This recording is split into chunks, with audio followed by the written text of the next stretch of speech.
कि महिलाओं के लिए खास करके हमारे नेता राहुल गांधी जी ने एक मिशन की तैयारी की थी 1 साल पहले, और यह मिशन ऐसा था कि इसमें महिलाओं की शक्ति जो है उसको उजागर किया जाए और महिलाओं को समानता, जब तक इस समाज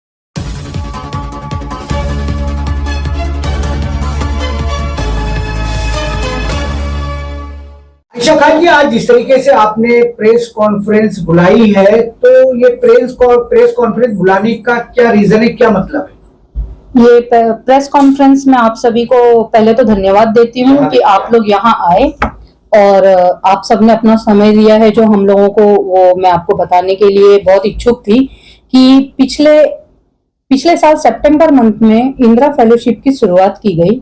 मैं जिसकी सदस्य हूँ और महाराष्ट्र की प्रवक्ता भी हूँ, तो इसके जानकारी देने के लिए मैंने ये प्रेस कॉन्फ्रेंस बुलाई है।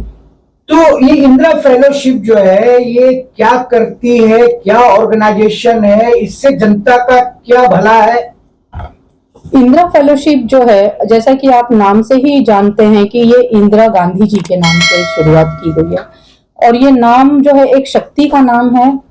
एक ऐसी महिला जिसने एक बार से कई टुकड़े और संसार को एक मैसेज दिया कि लो शक्ति क्या होती है, वो एक महिला की उन्होंने जो बताया। और हम ये बताना चाहते हैं, इंदिरा नाम देने के पीछे वजह है कि महिलाओं के लिए खास करके हमारे नेता राहुल गांधी जी ने एक मिशन की तैयारी की थी 1 साल पहले, और यह मिशन ऐसा था कि इसमें महिलाओं की शक्ति जो है उसको उजागर किया जाए और महिलाओं को समानता, जब तक इस समाज में महिलाओं को समानता का अधिकार नहीं मिलेगा, देश की राजनीति में उनको समानता का अधिकार नहीं मिलेगा, उनके हक अधिकार पूरे नहीं होंगे, तब तक महिलाओं के साथ यानी कि एक वर्ग के साथ में अन्याय होगा। उस अन्याय को खत्म करके, इस असमानता की दूरी को मिटा करके हमें समानता के राह पे लाने के लिए, महिलाओं की राजनीति में उनके हक और उनके कदम को और आगे बढ़ाने के लिए गांव तक, हर मोहल्ले, हर स्कूल कॉलेज की जो महिलाएं हैं उन तक उनके अधिकार को पहुंचाने के लिए इंदिरा फेलोशिप को लाया गया। आयशा खान जी, इंदिरा फेलोशिप जिस तरह से आप बता रहे हैं कि महिलाओं के सशक्तिकरण को लेकर के, महिलाओं के उद्धार को लेकर के काम करती है, और 2024 के लोकसभा के इलेक्शन से पहले इसकी शुरुआत की गई थी, उसका बेनिफिट तो लोकसभा में मिला। क्या लगता है कि अभी विधानसभा भी इंदिरा फेलोशिप के लिए जो टारगेट कर रही है? देखिए, अभी आपने ही जवाब दे दिया कि उसका फायदा मिला। बिल्कुल इसका फायदा आपके पास ही आपके प्रश्नों का उत्तर भी है, और आप प्रश्न जो पूछ रहे हैं ये हकीकत में आने वाले इलेक्शन में और भी जोरदार देश के केंद्र की राजनीति में इसका फायदा दिखाई देगा। जो देश भर में हमारी बहनें हैं इंदिरा फेलोज, वो जमीन पर अपने बूथ लेवल पर जो काम कर रही हैं वो काबिले तारीफ है, और उसका ही नतीजा आपने पिछले इलेक्शन में देखा है। बहुत बेहतरीन नतीजा निकला और आने वाले वक्त में बिल्कुल मिलेगा। महिलाओं का कैसा आप लोगों को रिस्पांस मिल रहा है? ये लगभग एक टर्म तो पूरा हो चुका है, दूसरे टर्म में कैसा आपको महिलाओं का सहयोग मिल रहा है? अभी आपसे मैं बताना चाहती हूँ कि महिलाओं को हमने शुरुआत में हमारे पास में 300 जो हमारी इंदिरा फेलोज थी, देश भर में 300 के आसपास इंदिरा फेलोज थी। अब इससे जुड़ने के लिए वापस से इसे रीलॉन्च किया गया है। तो रीलॉन्च होने के बाद में इसका इतना अच्छा प्रतिसाद है कि जो बहनें हमारी पढ़ी लिखी कम है, जो एक्स यूज करना नहीं जानती है, जिसे हम पहले ट्विटर कहते थे, उन लोगों ने भी हमसे ऐसी दरख्वास्त की कि हमें भी इससे जोड़ा जाए, और हमारी काफी बहनें बैठी हुई हैं वो भी जुड़ना चाहती हैं कि इंदिरा फेलोशिप की जानकारी पूरी मिले और हम लोगों को भी इसका फायदा मिले। इंदिरा फेलोज की शुरुआत मुंबई धारावी से हुई है या पूरे देश के और किसी कोने से हुई? इंदिरा फेलोज की शुरुआत जो हुई है वो दिल्ली से हुई है, और मैं धारावी से उसका एक हिस्सा हूँ जी। आयशा खान जी, क्या लगता है कि जिस तरीके से महाराष्ट्र की सरकार ने लाड़की बहन योजना लाकर के महिलाओं के अकाउंट में डायरेक्ट कैश ट्रांसफर किया है, आपने तो अभी तक कुछ ट्रांसफर नहीं किया है, फिर भी महिलाएं आपके साथ है। क्या लगता है कि उसको ये कंपेयर कर रही है क्या? देखिए, ये कहीं से भी कंपेयर नहीं कर सकती, क्योंकि लाड़की बहन योजना जो है वो लाड़की बहन एक लालच की योजना है, और हम सुरक्षा की बात करते हैं, हम समानता की बात करते हैं, हम लालच की बात नहीं करते हैं। हाँ, हम जरूर चाहते हैं कि बहन को हक मिलना चाहिए, और राहुल जी अगर केंद्र में आ जाते थे, जिस तरीके से थोड़े से के लिए हमारी सीट रह गई है, वरना राहुल जी बैठते तो हमारी जितनी बहनें हैं उन सभी बहनों को महालक्ष्मी योजना के तहत 8,500 रुपए महीना, सालाना 1 लाख रुपए का फायदा पहुंचता। लेकिन ये लालच नहीं, ये उनका हक होता। ये तो कॉपी पेस्ट है कि उनकी लाड़की बहन के कॉपी कर आप जो है महालक्ष्मी योजना ला रहे हैं। देखिए, आपको शायद जानकारी नहीं है भाई साहब, मैं आपको बताना चाहती हूँ, महालक्ष्मी योजना जो है वो पहले ही लॉन्च की गई है। लाड़की बहन योजना तो अभी कुछ 2-3 महीने में की गई है। हमारा तो पैसे तो लाड़की बहना में आ गए, महालक्ष्मी योजना तो अभी दूर खड़ी है। महालक्ष्मी योजना के लिए यही तो कहा गया कि केंद्र में हमारी सरकार बैठेगी तो जरूर ये भी पूरा करेंगे, और हम अपने वादे से मुकरते नहीं। अच्छा, जैसा कि आप जानते हैं कि कर्नाटक और तेलंगाना में अभी भी बहनों को 2,000 रुपए महीना मिल रहा है, क्योंकि वहां शर्तें हैं। वादों में शर्तें नहीं है, हमारी कोशिश है, हम अपनी कोशिश के ऊपर कामयाब होना चाहते हैं और कामयाब होके रहेंगे।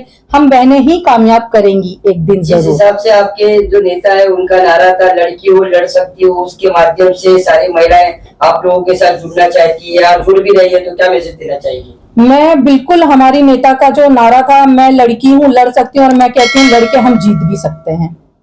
लड़ेंगे तो जीतेंगे, और लड़ेंगे तो इसीलिए कि जीतना है, हमें हार नहीं देखनी है। और बिल्कुल मैं इस बात के लिए पूरी सहमत हूँ कि मैं लड़की हूँ, लड़ सकती हूँ, लड़कर जीत सकती ये लड़ाई कैसी होगी? राजनीतिक होगी या सामाजिक होगी? हूँ। ये लड़ाई राजनीतिक भी होगी, सामाजिक भी होगी। हम समाज में भी अपनी बहनों को यह संदेश देना चाहते हैं कि समाज के अधिकार पहले उनको मिलने चाहिए, जो समाज में वो स्थान ग्रहण करना चाहती है वो स्थान पहले उनको मिले, चाहे वो राजनीतिक हो, सामाजिक हो, पारिवारिक हो या संवैधानिक हो, जो भी है उनके शुरुआत मिलना किस दिन से चाहिए। होगी? हमने शुरुआत कर दी है, हम कहीं पे पीछे नहीं है। हमने अपने शक्ति क्लबों की शुरुआत कर दी है, हमने शक्ति क्लब्स बनाए हैं, और उस शक्ति क्लब का काम यही है कि घर घर तक बहनों तक पहुंचे और अपनी बहनों से उनकी हर तकलीफ पे उनको आवाज उठानी है, अपने न्याय के लिए आगे आना है। जब तक कोई आवाज नहीं उठाएगा तब तक कान बहरे रहेंगे। कानों तक पहुंचने के लिए धमाका जरूरी है, आवाज उठाना जरूरी है। इंदिरा फेलोज में महिलाओं को किस तरह से आप तैयार कर रही है, किस किन चीजों की उनको शिक्षा दे रही है? महिलाओं को हम इंदिरा फेलोज के तौर पे एक शक्ति क्लब के द्वारा हम अपनी महिलाओं को तैयार करते हैं। शक्ति क्लब का काम होता है हर बहनों को जोड़ना। इस शक्ति क्लब में 5 बहनों को हम पहले शुरुआत, एक क्लब में 5 बहनों को जोड़ा जाता है। अब 5 बहनों का काम होता है कि अपने अड़ोस पड़ोस के, यानी एक बहन जो है वो एक परिवार से नहीं अपने अड़ोस पड़ोस से जुड़ती है। तो 5 बहनें 50 लोगों से जुड़ती हैं, वो 50 लोगों की बातें सुनती हैं, 50 लोगों से मेलजोल बढ़ाती हैं, उनके साथ में उनकी जो प्रॉब्लम्स है वो शेयर करती हैं, और जब जरूरत पड़ती तो हम बहनें इकट्ठा होकर के उनके लिए हर जगह खड़ी होती हैं। क्या इनको शिक्षित भी किया जा रहा है क्या? बिल्कुल, प्रौढ़ शिक्षा भी दी जा रही है। हमने वो भी कोशिश की कि इनको प्रौढ़ शिक्षा के द्वारा, जो हमारी सीनियर सिटीजन्स हैं जो स्कूल नहीं जा पाई अपनी प्रॉब्लम्स के कारण, उनको भी घर बैठे ही एजुकेशन मिले, उसकी भी शुरुआत की गई है। यानी आप घर बैठे उन्हें बता रहे कि उनके अधिकार क्या है और जी। उनको जमीन पर किस तरह से अपने अधिकार मांगने हैं। जी बिल्कुल, हम उनको हर तरीके से शिक्षित कर रहे हैं, हर तरीके से उनको उनके आधिकारिक जानकारियां उन तक पहुंचा रहे हैं। मैसेज क्या देना चाहिए? मैसेज देना चाहूंगी कि बहनों, अभी भी देर नहीं हुई है, आगे बढ़ो और देश की अपनी आवाज जो है वो बुलंद करो अपने हक और अधिकार के लिए। आधी आबादी पूरा अधिकार, तो हम बहनों को संसद तक हमारी आवाज पहुंचानी है। इसके लिए सभी बहनों से मेरी रिक्वेस्ट है हाथ जोड़ के, प्लीज आप लोग आगे आइए और इस मुहिम का हिस्सा बनिए। धन्यवाद।